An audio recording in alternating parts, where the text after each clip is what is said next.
Yo, jangan nyaman di zona nyaman terus. Ayo coba explore lagi. Tertantang. Tapi kadang kan kalau anak tuh ada perasaan, ih, aku tuh gak pernah cukup. Makasih loh Indonesia, lu udah bisa. Aku bisa cuci piring gitu loh. Aku at least bisa masak telur dan lain sebagainya. Aku bisa gitu. Kalau misalnya harus buat benang, mungkin aku udah kecewa berat. Mungkin dari dulu aku udah gak semangat lagi. Mungkin gak ada juga sampai sekarang gitu. Tapi ya bukan itu sisi yang dilihat gitu. Itu hasil apapun itu bonus. Itu udah Tuhan juga udah atur dan rezeki itu nggak ketukar. Mungkin saat itu seseorang itu gagal, gitu.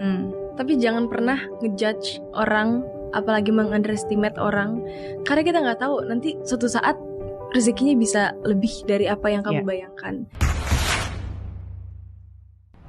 Jadi apa nih biasanya wejangan-wejangan atau nasihat sebelum kamu tampil atau sebelum kamu kompetisi? Ada nggak?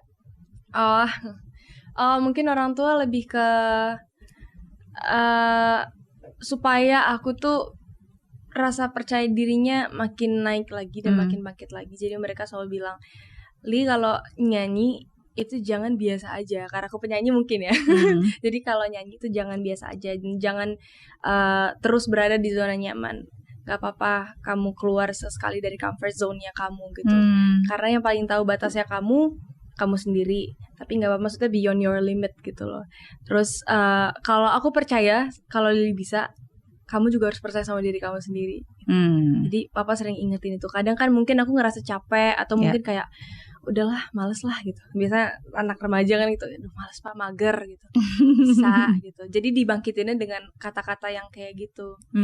Ayo jangan nyaman di zona nyaman terus. Ayo coba explore lagi. Terus aku kayak tertantang. Tapi kadang kan kalau anak tuh ada perasaan, ih, aku tuh gak pernah cukup ya gitu. Kayak kenapa di kayak ngerasa gak puas terus gitu. Tapi emang sebenarnya orang tua pengen supaya aku aja lebih semangat lagi, supaya cari sisi lain yang kamu bisa. Sebenarnya kamu kan punya potensi gitu. Betul, ya ibaratnya seperti seorang personal trainer yang lagi melatih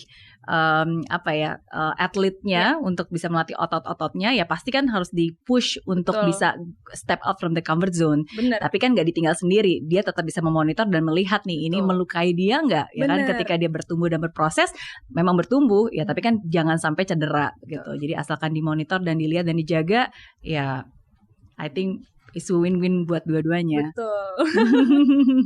Iya, oke. Nah, jadi kalau kita berbicara tentang Indonesian Idol, waktu itu kan kamu juaranya ya. Apa yang paling diingat dari that journey, perjalanan itu? Indonesian Idol itu salah satu mimpi aku yang puji Tuhan terwujud, dan aku nggak pernah expect kalau aku bisa jadi winner juga. Jadi sebenarnya apapun yang aku alami sekarang, Kak, kalau boleh jujur, itu udah lebih dari yang aku minta sama Tuhan. Tuhan selalu kasih bonus, Tuhan selalu kasih rezeki gitu. Dan semua yang aku alamin di Indonesian Idol itu jadi bekal buat aku sampai sekarang gitu. Baik itu suka maupun dukanya, pasti adalah yang enak dan gak enaknya.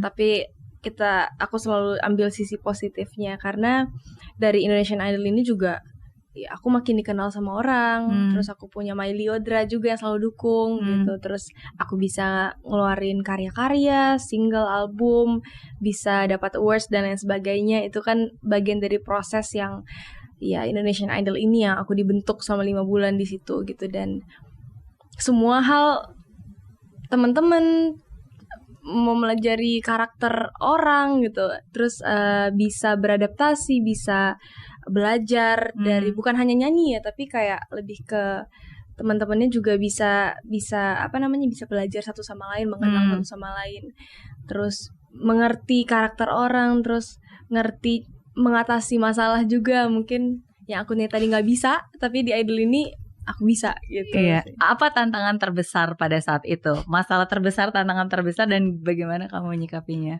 Aku tuh gak bisa ngurus diri. Malu akunya. Terus kayak jujur aku di rumah tuh semuanya diurusin. Baju, piring, cuci pakaian. Aku gak bisa. Aku sama sekali gak bisa gitu. Tapi di Indonesian Idol, aku dipaksa untuk bisa gitu. Mau nggak mau kan, siapa yang ngurus gitu. Jadi aku cuci pakaian. Makasih loh Indonesian Idol, lu udah bisa, aku bisa cuci piring gitu loh. Aku at least bisa masak telur dan lain sebagainya, aku bisa gitu. Bisa banyak deh aku yang tadi nggak bisa jadi bisa, dan aku ya bersyukur lah untuk itu semua gitu. Oke. Jadi ya memang namanya juga competitionnya Indonesian Idol ya. Jadi bukan hanya tentang suara yang bagus, bukan hanya about singer aja, penyanyi aja ya, tapi menjadi idola. Sedangkan kan untuk menjadi idola kan nggak hanya bermodalkan suara saja. Iya. Menjadi lebih mandiri untuk kamu khususnya. Betul, menjadi lebih mandiri. Iya, beban nggak sih? Kadang-kadang kan ketika seseorang itu sudah menang, sudah menjadi juara, kadang-kadang kemenangan itu bisa jadi kesempatan, tapi bisa jadi beban juga. Menurut aku sih normal ya kalau ada beban atau mungkin pressure yang nambah. Ya tapi kan orang tua aku udah kasih tahu aku konsekuensi dan resikonya ketika kamu udah terjun di dunia ini. Semuanya nggak mungkin dilihat cuma enaknya doang, pasti ada nggak enaknya dan ada konsekuensi dan resikonya gitu. Tapi ya kamu harus hadapin. Kalau kamu bener-bener tadi bilangnya udah siap, ya cemplung lah gitu. Tapi kan emang orang tua aku sampai sekarang juga mantau nemenin gitu. Jadi aku merasa yang kayak dibantu juga gitu. Terus dijaga banget. Gitu sih. Oke. Kalau kita berbicara tentang penghargaan, wah ada banyak banget listnya. Puji Tuhan. banyak ya kan. Indonesian Idol, belum lagi award lainnya. Termasuk yang terbaru dari TikTok Awards. Yay! Musicians of the Year. Ya.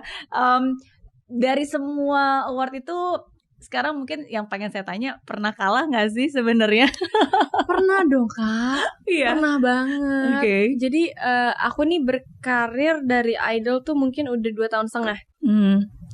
Awal-awalnya nggak ada tuh award yang aku dapat. Paling cuma 1. Baru-baru ini yang puji Tuhan dikasih kesempatan, dikasih penghargaan gitu. Tapi awal-awalnya juga enggak. Iya. How do you move on? Seringkali kan ketika seseorang itu sudah punya apa ya? Maksudnya saya percaya pasti kamu mungkin termasuk orang yang punya target nggak sih sebenarnya kalau setiap kali kamu melakukan sesuatu?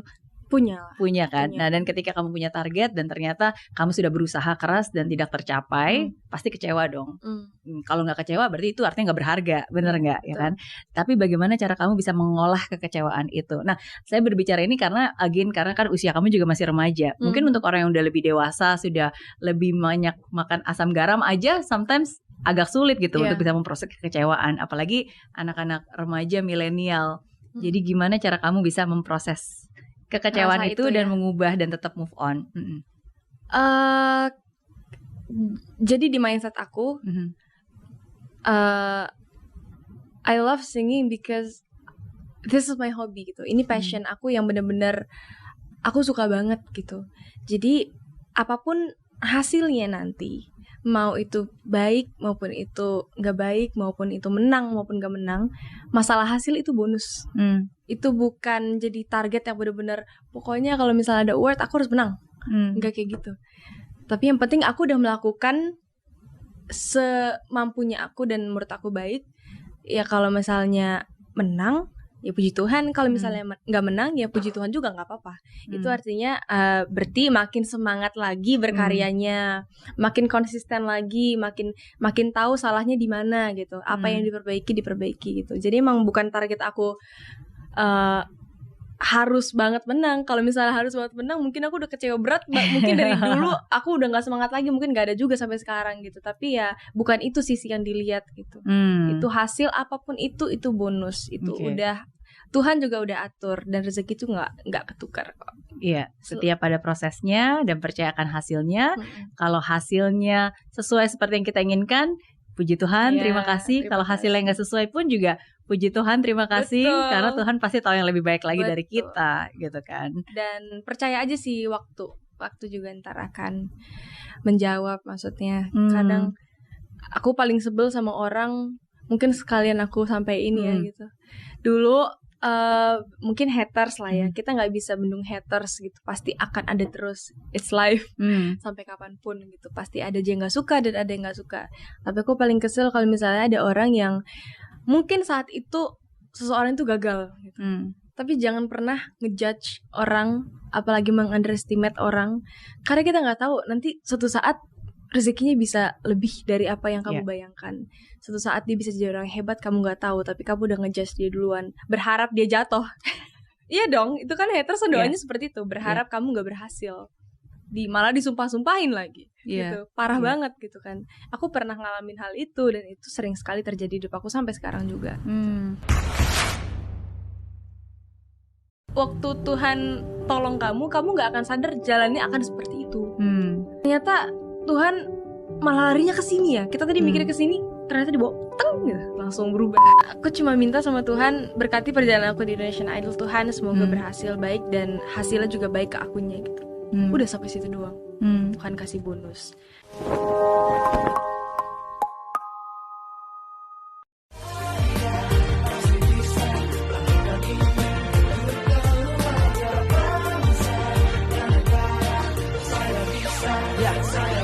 Laksana bumi tanpa hujan, hidup tanpa tujuan, kering dan mati tanpa hijaunya tumbuhan. Demikian kalau mimpi tak kunjung terjadi.